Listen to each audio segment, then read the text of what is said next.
मेरे प्यारे दोस्तों, भाइयों और बहनों, आप सबका राधा कृष्ण भक्ति ज्ञान चैनल में स्वागत है। आज मैं आप सबको दुर्गा सप्तशती के उत्तम चरित्र का पाठ सुनाने जा रही हूँ, जिसके सुनने मात्र से सारे संकट दूर हो जाते हैं और सारी ग्रह पीड़ाएं शांत हो जाती हैं। तो चलिए दोस्तों, आप सबको दुर्गा सप्तशती के उत्तम चरित्र का पाठ सुनाती हूँ। देवी चरित्रों के पाठ का महात्म्य। मैं 3 नेत्रों वाली दुर्गा देवी का ध्यान करता हूँ। उनके श्री अंगों की प्रभा बिजली के समान है। वे सिंह के कंधे पर बैठी हुई भयंकर प्रतीत होती हैं। हाथों में तलवार और ढाल लिए अनेक कन्याएं उनकी सेवा में खड़ी हैं। वे अपने हाथों में चक्र, गदा, तलवार, ढाल, बाण, धनुष, पाश और तर्जनी मुद्रा धारण किए हुए हैं। उनका स्वरूप अग्निमय है तथा वे माथे पर चंद्रमा का मुकुट धारण करती हैं। देवी बोली, देवताओं, जो एकाग्रचित्त होकर प्रतिदिन इस स्तुतियों से मेरा स्तमन करेगा, उसकी सारी बाधा मैं निश्चय ही दूर कर दूंगी।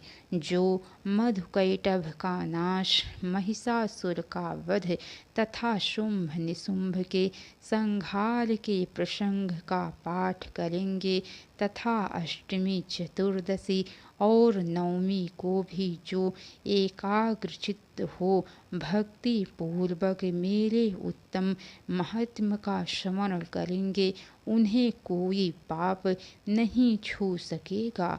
उन पर पाप जनित आपत्तियां भी नहीं आएंगी। उनके घर में कभी दरिद्रता नहीं होगी तथा उनको कभी प्रेमी जनों के विछोह का कष्ट भी नहीं भोगना पड़ेगा।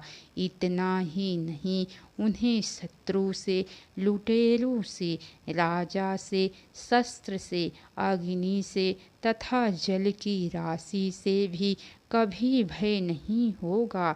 इसीलिए सबको एकाग्रचित्त होकर भक्ति पूर्वक मेरे इस महात्म्य को सदा पढ़ना और सुनना चाहिए। यह परम कल्याण कारक है। मेरा महात्म्य महामारी जनित समस्त उपद्रवों तथा आध्यात्मिक आदि तीनों प्रकार के उत्पातों को शांत करने वाला है। मेरे जिस मंदिर में प्रतिदिन भक्ति पूर्वक मेरे इस महात्म्य का पाठ किया जाता है, उस स्थान को मैं कभी नहीं छोड़ती। वहाँ सदा मेरा ही सन्निधान बना रहता है। बलिदान, पूजा, होम तथा महोत्सव के अवसर पर मेरे इस चरित्र का पूरा पाठ और श्रवण करना चाहिए।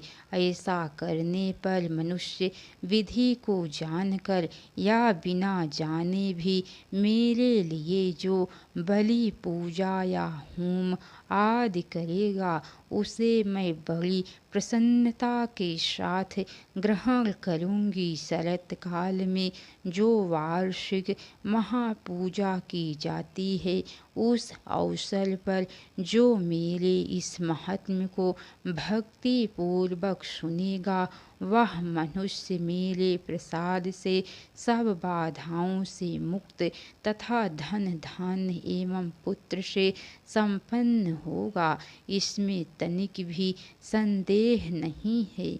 मेरे इस महात्म्य, मेरे प्रादुर्भाव की सुंदर कथाएं तथा युद्ध में किए हुए मेरे पराक्रम सुनने से मनुष्य निर्भय हो जाता है। मेरे महात्म का श्रवण करने वाले पुरुषों के शत्रु नष्ट हो जाते हैं, उन्हें कल्याण की प्राप्ति होती है तथा उनका कुल आनंदित रहता है। सर्वत्र शांति काल में बुरे स्वप्न दिखाई देने पर तथा ग्रह जनित भयंकर पीड़ा उपस्थित होने पर मेरा महात्म्य श्रवण करना चाहिए। इससे सब विघ्न तथा भयंकर ग्रह पीड़ाएं शांत हो जाती हैं और मनुष्यों द्वारा देखा हुआ दुःस्वप्न शुभ स्वप्न में परिवर्तित हो जाता है। बाल ग्रहों से आक्रांत हुए बालकों के लिए यह महात्म्य शांति कारक है तथा मनुष्यों के संगठन में फूट होने पर यह अच्छी प्रकार मित्रता कराने वाला है। यह महात्म्य समस्त दुराचारियों के बल का नाश करने वाला है।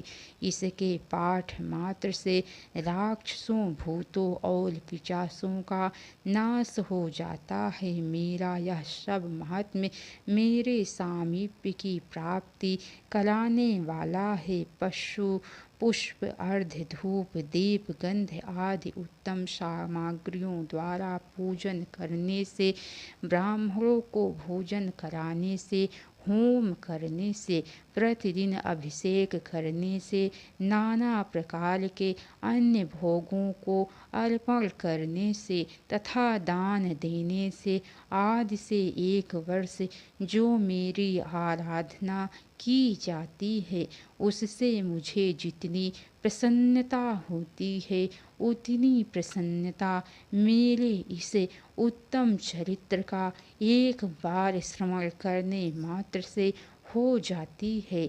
यह महात्म्य श्रवण करने पर पापों को हर लेता है और आरोग्य प्रदान करता है। ब्राह्मणों को कभी भी बलिदान नहीं देना चाहिए। मेरे प्रादुर्भाव का कीर्तन समस्त भूतों से रक्षा करता है तथा मेरा युद्ध विषयक चरित्र दुष्ट दैत्यों का संहार करने वाला है। इसके श्रवण करने पर मनुष्यों को शत्रुओं का भय नहीं रहता। देवताओं तुमने और महर्षियों ने जो मेरी स्तुतियाँ की हैं तथा ब्रह्मा जी ने जो स्तुति की है वे सभी कल्याणमयी बुद्धि प्रदान करती है।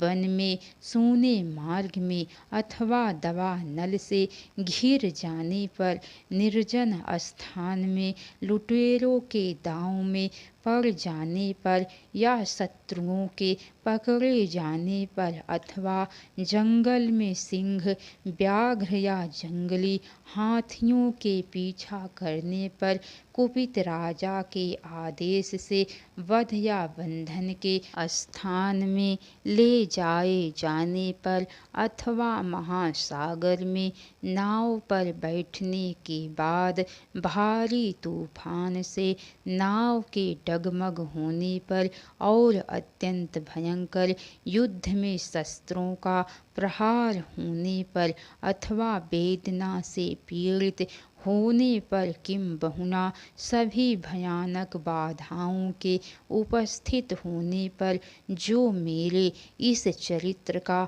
स्मरण करता है वह मनुष्य संकट से मुक्त हो जाता है। मेरे प्रभाव से सिंह आदि हिंसक जंतु नष्ट हो जाते हैं तथा लुटेरे और शत्रु भी मेरे चरित्र का स्मरण करने वाले पुरुष से दूर भाग जाते हैं। ऋषि कहते हैं, यूं कहकर प्रचंड पराक्रम वाली भगवती चंडिका सब देवताओं के देखते देखते वहीं अंतर ध्यान हो गई। फिर समस्त देवता भी शत्रुओं के मारे जाने से निर्भय हो पहले की ही भांति यज्ञ भाग का उपयोग करते हुए अपने अपने अधिकार का पालन करने लगे। संसार का विध्वंस करने वाले महाभयंकर अतुल पराक्रमी देव शत्रु शुंभ तथा महाबली निशुंभ के युद्ध में देवी द्वारा मारे जाने पर शेष दैत्य पाताल लोक में चले गए। राजन, इस प्रकार भगवती अंबिका देवी नित्य होती हुई भी पुनः पुनः प्रकट होकर जगत की रक्षा करती हैं। वे इस विश्व को मोहित करती हैं, वे ही जगत को जन्म देती हैं तथा वे ही प्रार्थना करने पर संतुष्ट हो विज्ञान एवं समृद्धि प्रदान करती हैं। राजन, महाप्रलय के समय महामारी का रूप धारण करने वाली वे महाकाली ही इस समस्त ब्रह्मांड में व्याप्त हैं। वे ही समय समय पर महामारी होती हैं और वे ही स्वयं अजन्मा होती हुई भी सृष्टि के रूप में प्रकट होती हैं। वे सनातनी देवी ही समयानुसार संपूर्ण भूतों की रक्षा करती हैं।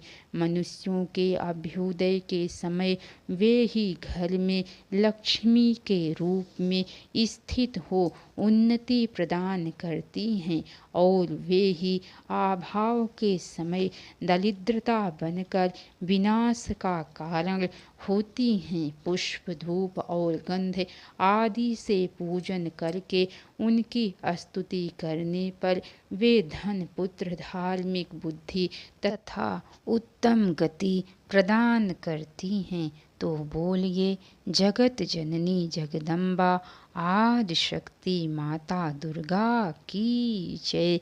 महाकाली, महालक्ष्मी, महासरस्वती की जय। इसके आगे की कथा दोस्तों आप सबको कल सुनने को मिलेंगी।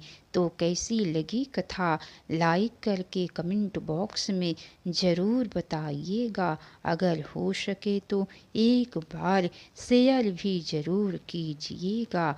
तो बोलिए, राधे राधे दोस्तों, हर हर महादेव।